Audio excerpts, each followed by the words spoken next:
Absent du rythme quotidien depuis le 31 août en raison du Tour de France, Affaires conclues va sérieusement rattraper une partie de son temps d'antenne ce mardi 15 septembre 2022.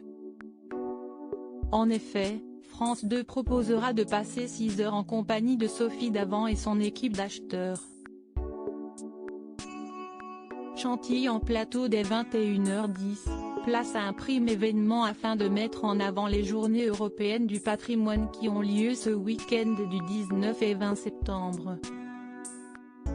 À cette occasion, le plateau s'installe au château de Chantilly, situé à une cinquantaine de kilomètres de Paris.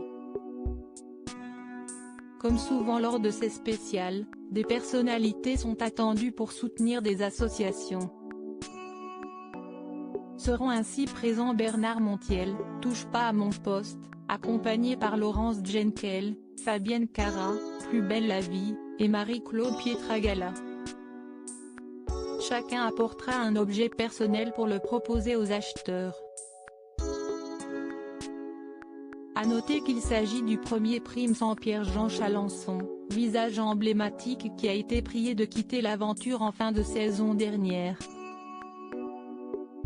Julien Cohen est, quant à lui, absent.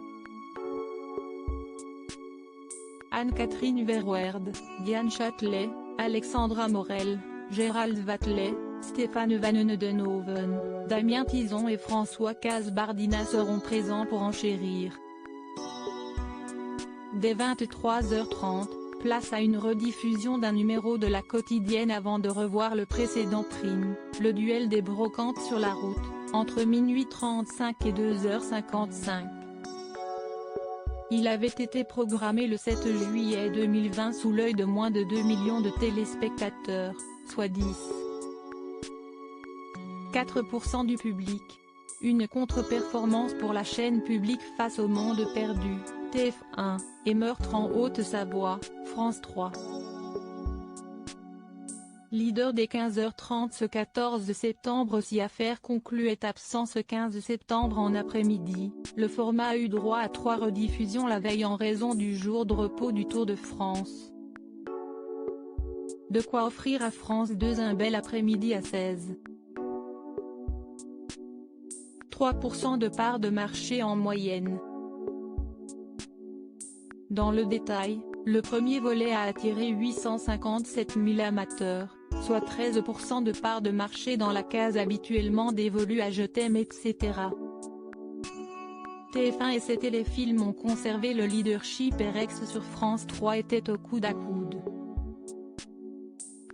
Cependant, dès le deuxième volet, France 2 a pris la tête des audiences en rassemblant 12 millions de fidèles, soit 18% du public jusqu'à 17h. Une part d'audience maintenue avec le dernier numéro de la journée, 18,1%, suivi par 1,33 million de Français. À noter que dès la fin de la deuxième fiction de TF1, Affaires conclues assomme véritablement 4 mariages pour une lune de miel. Le rendez-vous quotidien de TF1 a dû se contenter de 10,8% de part d'audience.